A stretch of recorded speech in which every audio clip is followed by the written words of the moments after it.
So I'd like to welcome you all back to our second and last day of the ABLE conference. How's everybody feeling?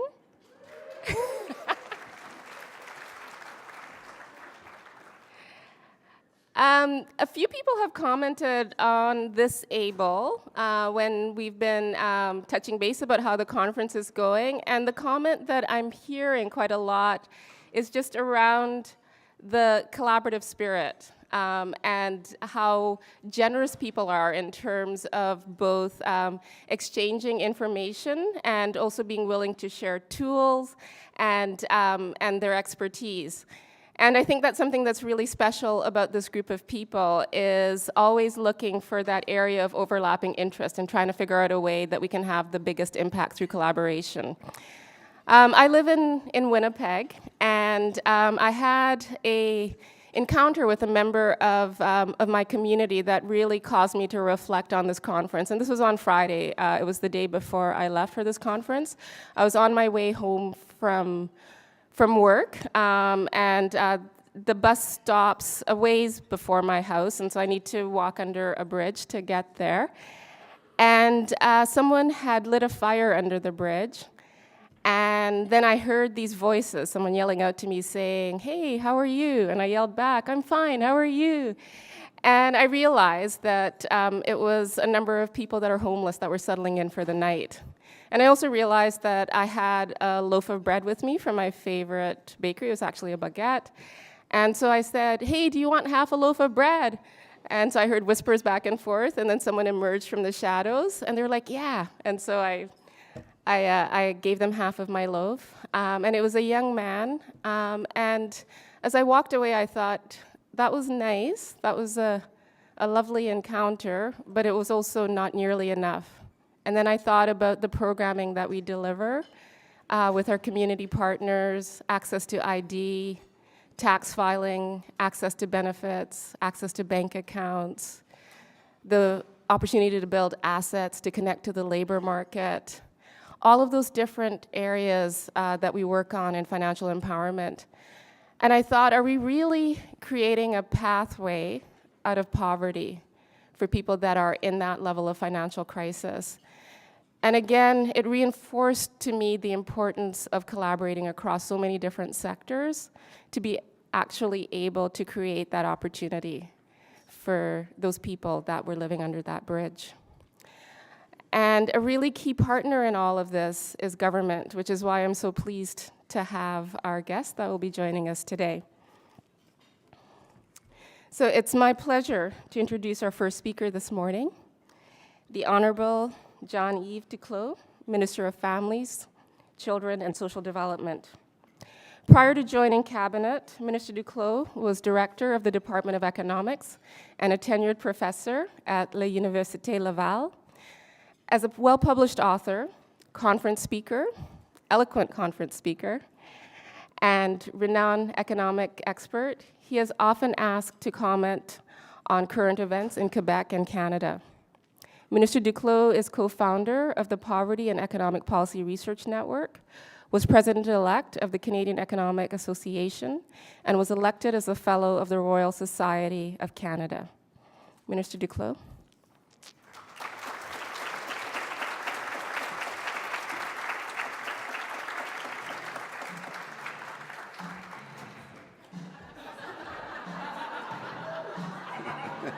Wow.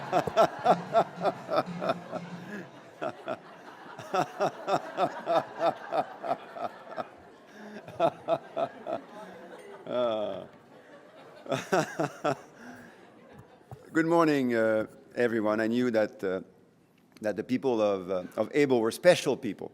What I did not know is that the event itself was also special. So I would like to first, of course, thank you, Louise, for your kind introduction. As you know, it's always a great pleasure to be in beautiful British Columbia, and what a treat to share this stage with you, with people like you, Louise. As you know, I'll take you as an example. I know how modest you are. You'll excuse that, me being harsh on your modesty.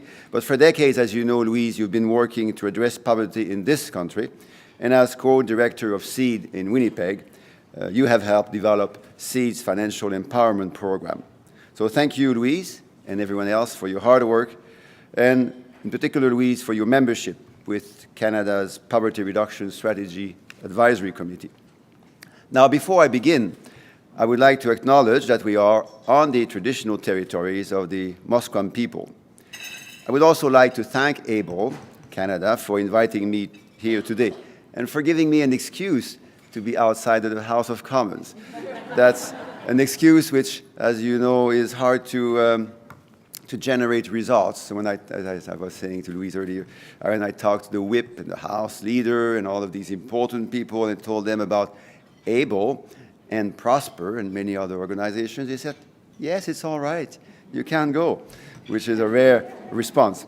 Now, as you know, ABLE Canada is working very hard in financial education and empowerment of Canadians, and your work is remarkable.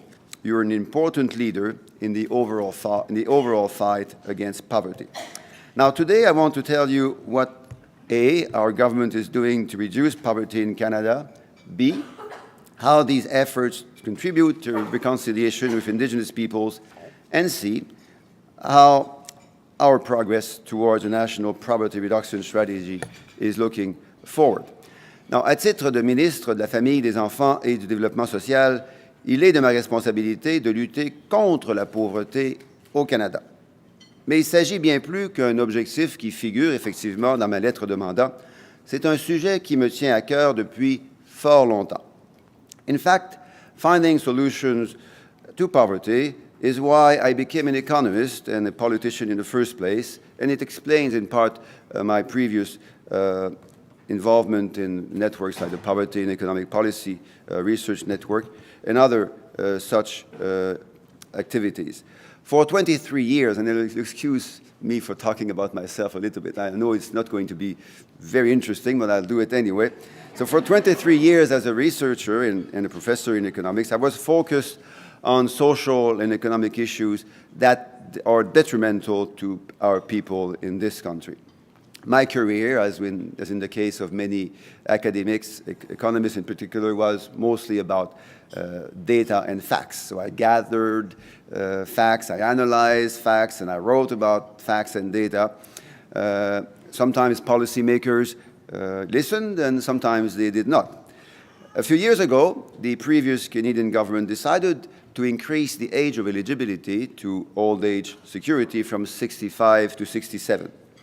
Now, I became somewhat alarmed because the government at that time had conducted zero social impact analysis on the effects of that major change, especially impact on the most vulnerable seniors. It did not ask how the change would impact poverty rates. It did not ask whether there was a legitimate sustainability problem to fix in the first place, and it did not ask about effects on savings and work behavior. Now, at that time, the government, I think, pretended that it did not have the ability to do that social impact analysis, although they had hundreds and thousands of well-trained, well-intentioned economists. I think the real reason is that they were not particularly interested in knowing who would bear the burden of that big change. So I did what many economists would do in those circumstances, which is I went looking for the facts. So I put together a small team of researchers and graduate students. We were 4 in total, and we assessed the likely social and economic impact of the change in the age of eligibility, looking forward because the dynamic changes in social and economic circumstances in Canada were important to take into account in order to analyze this impact appropriately.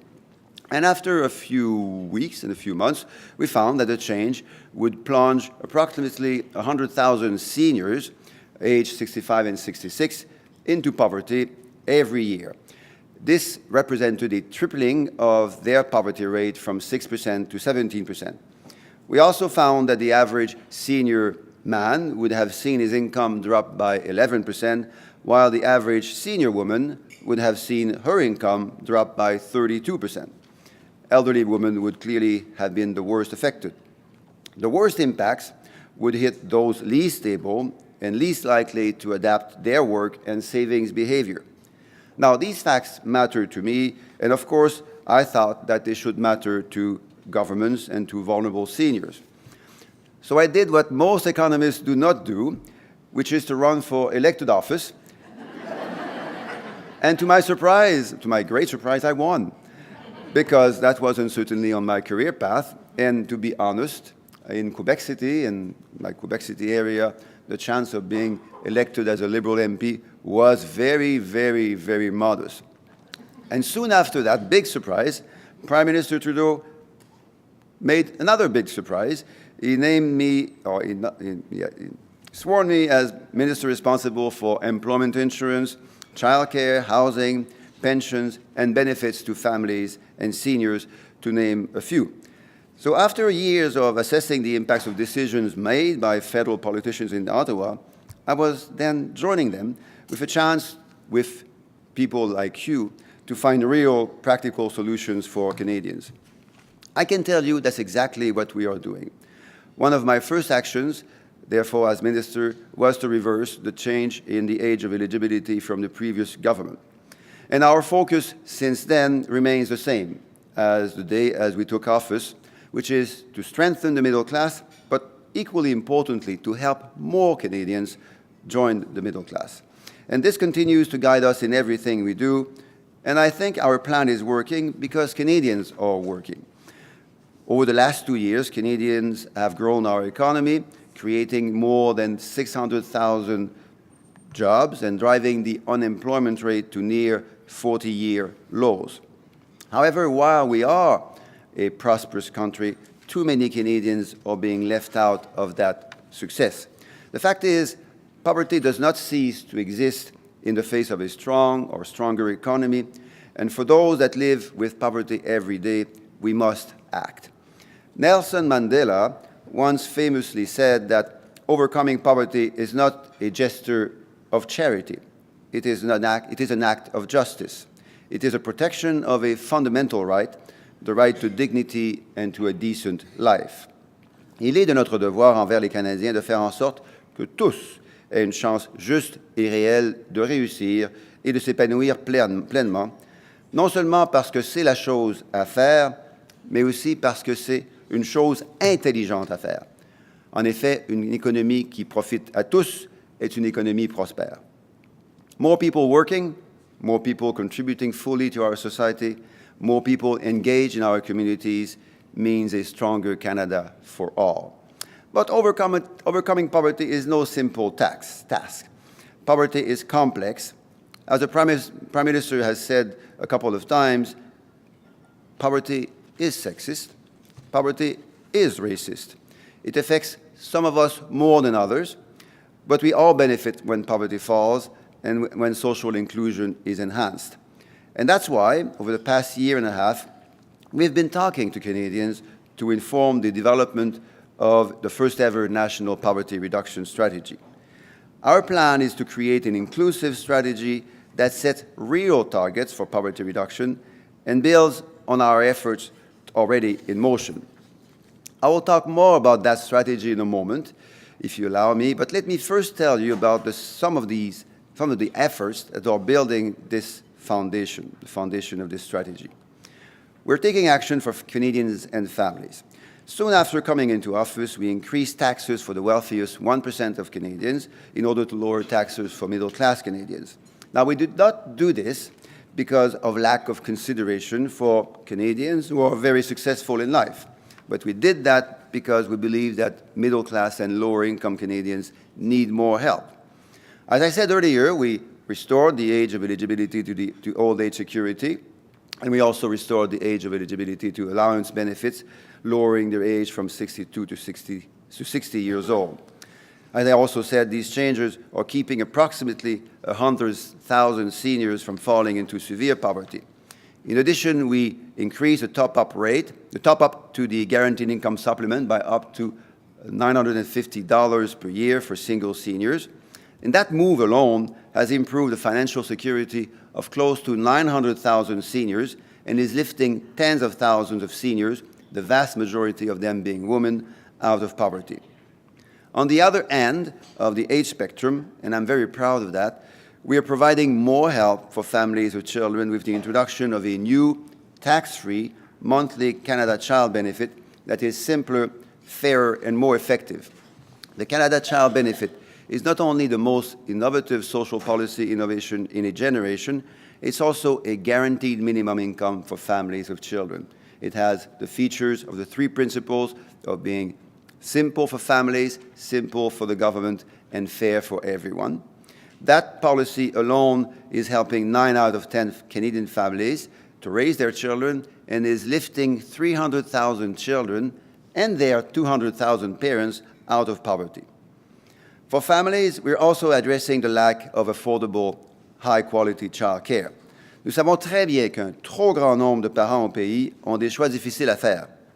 Certains doivent sacrifier leur fonds de pension pour couvrir les frais de garderie, tandis que d'autres doivent quitter leur emploi car ils n'ont pas accès à un service de garde d'enfants ou encore parce que ce service de garde est trop coûteux. That's why we're investing $7.5 million over 11 years in early learning and child care and have entered into 3-year bilateral funding agreements with provinces and territories. And right here in British Columbia, the federal government is investing $153 million to promote local solutions for families across the province. Now, agreements like this address local early learning and child care needs, increase affordability, inclusivity, and flexibility of high-quality child care. They also lead to emulation across provinces and territories, and I'm going to read away from my notes. In a federation like Canada, we have challenges when it comes to working with provinces and territories and with the federal government. Not everyone is always on the same opinion. And that's therefore a source sometimes of tension. However, in a federation, we also have the immense advantage of producing local experiments. Coming from Quebec 20 years ago, we did produce a local experiment which other provinces and territories were skeptical of. And to be honest, I wasn't entirely convinced that it would work either. But 20 years later, we know that investing in early learning and child care not only is the right thing to do for gender equity, it's the right thing to do to support the workforce activities of parents, fathers, and mothers, of course, but also to develop the well-being, current well-being, and future well-being of our children, mostly, in particular, but not only, low-income and vulnerable children. We're also developing those investments with Indigenous partners to co-develop the first-ever Indigenous Early Learning and Child Care framework. This framework, as in other cases, to which I'll come back in a moment, will reflect the unique cultures and needs of First Nations, Inuit, and Métis children across Canada. Once approved, the framework will complement investments made under the multilateral early learning and child care agreement with provinces and territories. In 2019, we are also going to enhance the Canada Workers' Benefit, a new benefit announced in Budget 2018, which will put more money in the pockets of low-income workers. This will help approximately 2.2 million Canadians who are working hard, low wages, sometimes part-time, working hard to join the middle class, and will lift 70,000 of them, low-income workers, out of poverty by 2020, while encouraging more Canadians to join and stay in the labor market. This is good news for Canada. But if we want to ensure that we're getting the maximum effect out of these sorts of benefits, we need to make sure that they are getting to those who need them most. Now, one additional advantage of a guaranteed minimum income, the Canada Child Benefit, is that the take-up rate is very high, unlike the take-up rate of other measures which are often available to lower-income families, but not always benefiting lower-income families. Now, with this in mind, in the last budget, 2018, we also amended the income tax rules to allow the Canada Workers' Benefit to be automatically provided to those parents, to those workers that are entitled to them. And for that unique change in the legislation, it is estimated that 300,000 more Canadians will now receive the benefit. Now, I know on that topic that ABLE Canada has long advocated for the federal government to do more to help Canadians get the benefits they need and the benefits to which they are entitled. automatically qualifying Canadians for benefits this way, the way we are doing with the Canada Workers Benefit and the Canada Child Benefit, helps do exactly that. Similarly, building on automatic enrollment for old age security, this year we have expanded the scope of automatic enrollment for the guaranteed income supplement for seniors. Now, as we know, the guaranteed income supplement makes a huge difference in the well-being of lower income seniors. And that means that once automatically enrolled for old age security benefits, recipients will now be automatically considered for the guaranteed income supplement each year based on their tax filing. No need to apply. We know the importance of Canadians properly filing their taxes so that they can get the benefits to which they are entitled and then the benefits that they need. And that's why, in addition to what I've just mentioned, we're also taking action, including enhancing the Community Volunteer Income Tax Program, which promotes free tax preparation clinics and arranges for volunteers to complete income tax and benefit returns for eligible Canadians. That program is a great example of what can be achieved when community organizations come together. Last year alone, over 700,000 individuals were helped by over 2,800 organizations. In our latest budget, we also doubled the size of the program, helping hundreds of thousands more individuals complete their taxes and access their benefits. We're also investing in improving telephone and digital services provided by the Canada Revenue Agency. This includes additional training for agents to ensure that Canadians get the correct information when they call. Nous reconnaissons également que certaines populations sont aux prises avec des obstacles distincts qui les empêchent d'accéder aux prestations auxquelles ils ont droit. This is especially true for some Indigenous communities, and in particular for some remote and northern Indigenous communities. In our 2018 budget, we are proposing to expand outreach efforts to those communities to ensure they get their benefits. On this note, I would like to elaborate on what we're doing when it comes to poverty and Indigenous peoples.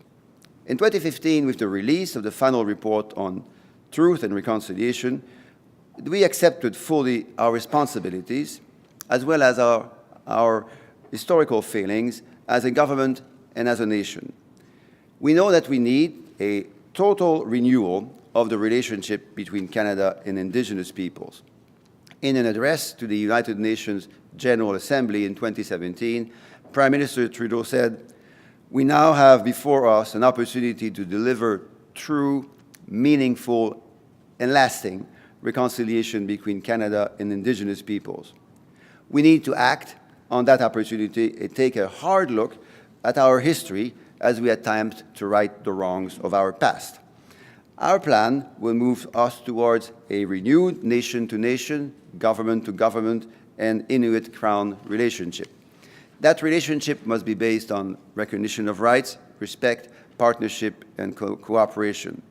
I've already mentioned some of the social support measures on the way, such as an Indigenous early learning and childcare framework, as well as efforts to improve access to benefits.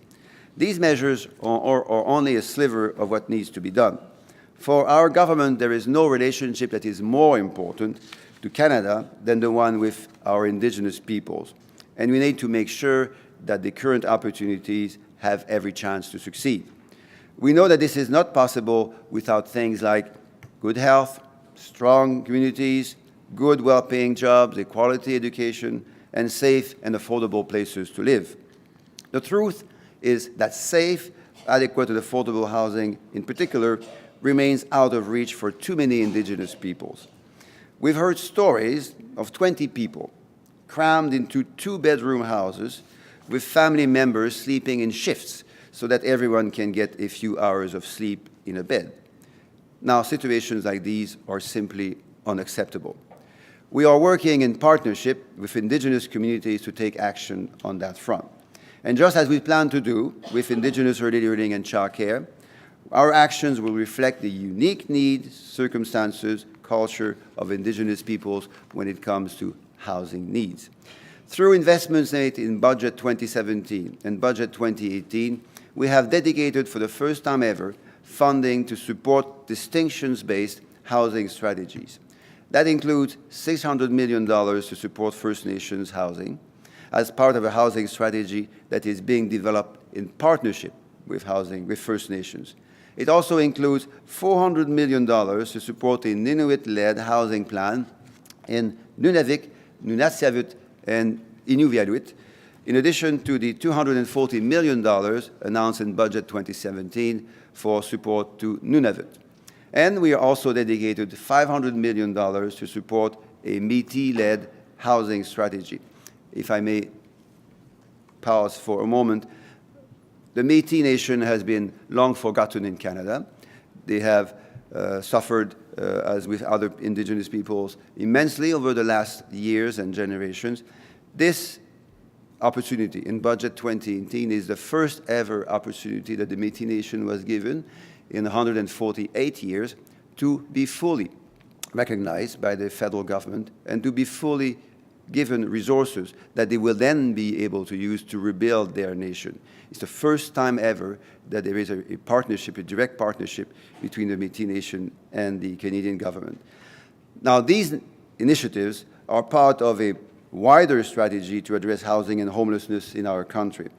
Our national housing strategy is a 10-year, $40 billion plan which will enable more Canadians to have a safe, affordable home where children can learn and grow, where parents can find the stability that they need to be successful in the labor market, and where seniors can live in dignity.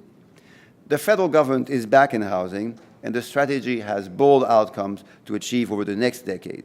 This includes a commitment to reduce chronic homelessness by 50% and to remove more than 530,000 households out of housing need, that is, out of housing conditions that are either unaffordable or unsafe.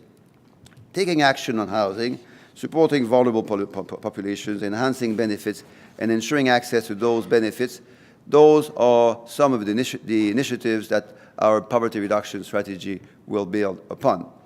While we should be proud of the foundation that we have collectively laid, we cannot become complacent. We cannot rest on our laurels. We've consulted broadly on the strategy across the country with academics, researchers, stakeholders, Indigenous partners, and most importantly, with people with lived experiences of poverty. Able Canada was one of the important organizations that provided valuable input. I can tell you that your message, that their message, was heard very clearly, and that the lessons that we have learned are very important. Let me describe briefly some of those lessons. First and foremost, we need to focus on and recognize the basic needs, the importance of addressing the basic needs of Canadians, such as food, housing, and healthcare needs. D'abord et avant tout, nous devons faire davantage pour répondre aux besoins fondamentaux des Canadiens, non seulement en termes de besoins de base, mais aussi en termes de reconnaissance des besoins en termes d'alimentation, de logement et de services de santé. We also want to generate opportunities and hope so that Canadians can move up the income ladder. We also need to build and promote resilience so that Canadians, including middle-class Canadians, can handle life's unexpected setbacks when they do happen. We need to be inclusive in our actions and in our language, taking into account the different effects and causes of poverty as they relate to different populations, some more vulnerable than others. In my view, to make sure that we're taking the best course of action, everything we do must be 3M: meaningful, measurable, and monitorable. Meaningful in that we must be making a real difference for people where it matters for them in their everyday life. Measurable to ensure that we have robust and clear data to guide our collective actions so that we can target our support to those that need it most. And third, monitorable, because we want our governments to be accountable. We want them to be transparent, and we want them to hold themselves accountable when it comes to helping those that are the most vulnerable among us.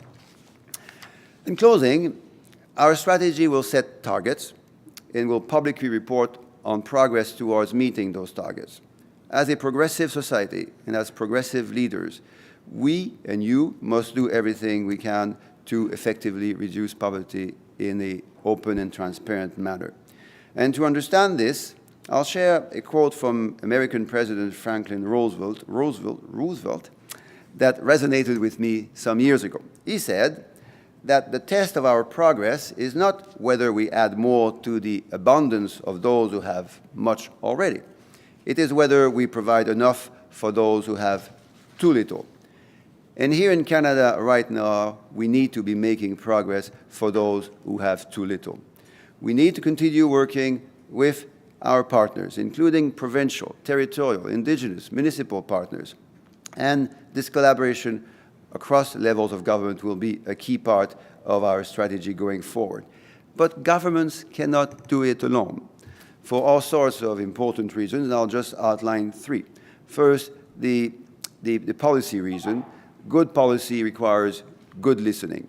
The poverty reduction strategy, I know, will be strong because of input of leaders and organizations like ABLE.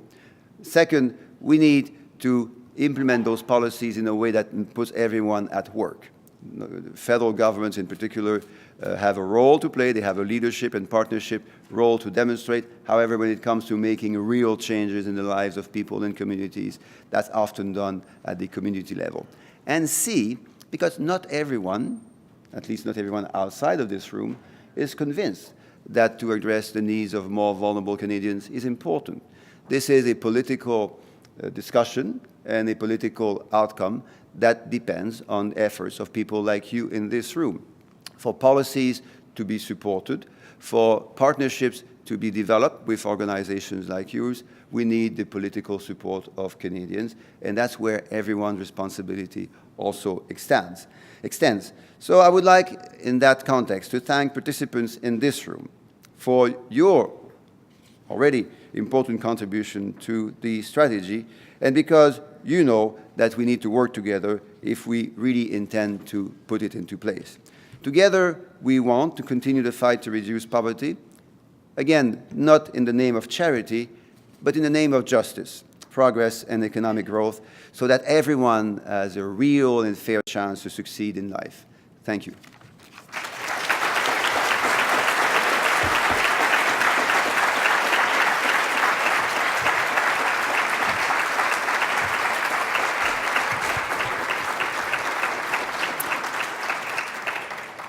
Thank you very much, Minister Duclos, for giving us an update on what the federal government is doing in terms of poverty reduction. We have time for a few questions, probably just a couple.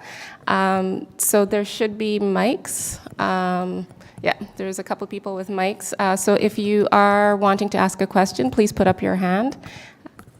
Oh.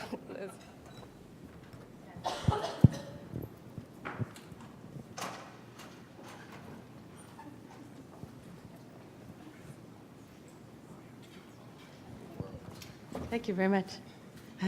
Thank you, Minister. That was a fantastic rundown on the many ambitious initiatives the government has taken already to combat poverty. One of the things that looms large in our world right now is the effort to connect Canadians to the benefits that they're eligible for but not getting. But one of the surprises we've received in our work is finding out that despite we're working hard to connect people, but then they're getting reviewed by CRA legitimately, because that's their business to make sure people are eligible for benefits, but that many people are then losing their benefits not because they're actually ineligible, but because they're not able to satisfy very onerous documentation requirements, which are very challenging for people with low incomes. And CRA, to its credit, is responding to the issues that we've raised with them, and I know they're looking hard at this, but can you commit to in your strategy ensuring that ESDC is working with CRA to make sure that when we're removing people from their benefits, it's only because they are truly ineligible, not because we've put barriers on top of people who are already struggling just to meet their daily needs, let alone to chase down voluminous amounts of documentation?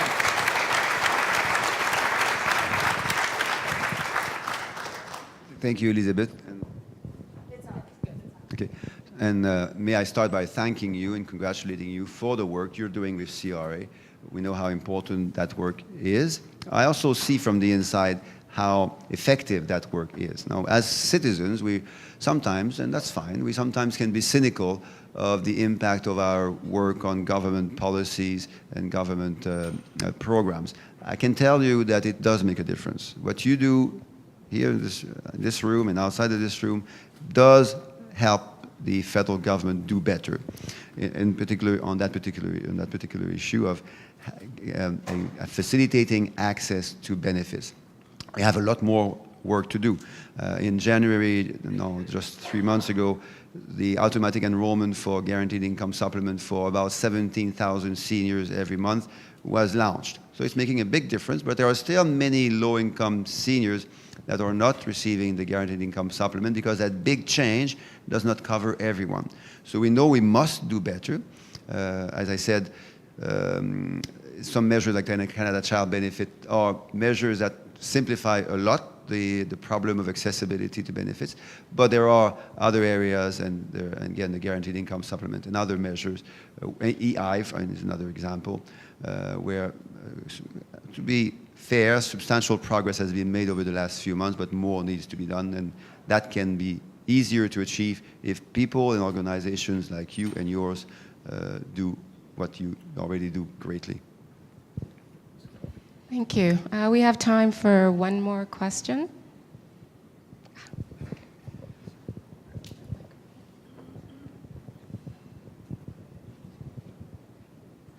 Hello, my name's Elena. I co-chair an anti-poverty organization in Hamilton, Ontario. And first of all, I applaud the federal government's efforts in regards to fundings with First Nations and seniors. It's long overdue, as well as families. However, my question relates to some of the deepest levels of poverty I've heard and experienced myself is for those on social assistance. What is the federal government going to do to assist those who are struggling day-to-day and social assistance all around Canada? That's a very good question. Now, the federal government has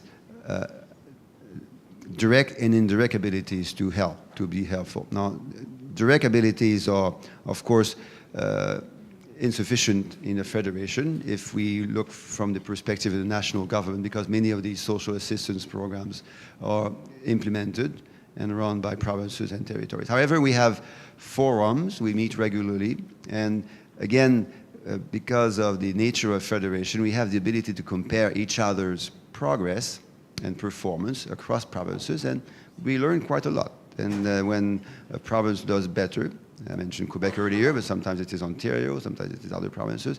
Other provinces feel the pressure and understand manners by which to do better. Now, one way, there are two ways, quickly, in which the federal government had an indirect impact on social assistance. One is with the Canada Child Benefit, because as you know, 20 years ago, the federal government took responsibility for children, social assistance, assistance to children, although their parents may have been on social assistance. And that led, in 2016, to the introduction of the Canada Child Benefit, which is one way of providing social assistance to parents through their children, in a way which is very inclusive, fair, simple. As I said, 300,000 children are lifted out of poverty, but there are 200,000 parents as well, because they happen to live in the same family. And the last thing is the Canada Workers Benefit. Moving forward, slowly, but I think inevitably, towards a more fair, more simple social assistance across Canada, things like the Canada Workers Benefit are important. It's a benefit that helps lower wage, lower income Canadians, so it helps reduce the disincentives or the unfairness sometimes provided by social assistance programs in a manner which is respectful of provincial jurisdictions, but still effective and complementary. Thank you. So I think that's all the time we have for questions. I just wanted to take the opportunity again to thank you so much for taking the time to join us. And I think one of the things that has really struck me, both in terms of what you've presented, but also how you structured our work on the advisory committee, is your commitment to rigorous analysis to measurement, to really having our work on poverty being informed by the evidence. But most importantly, what underpins all of that is a compassion as well as a commitment to adopting a justice-based approach to addressing poverty in Canada. So I just wanted to express sincere appreciation for that commitment and for your willingness and openness to wanting to hear from this sector and work with us as partners. Thank you very much, Minister Duclos.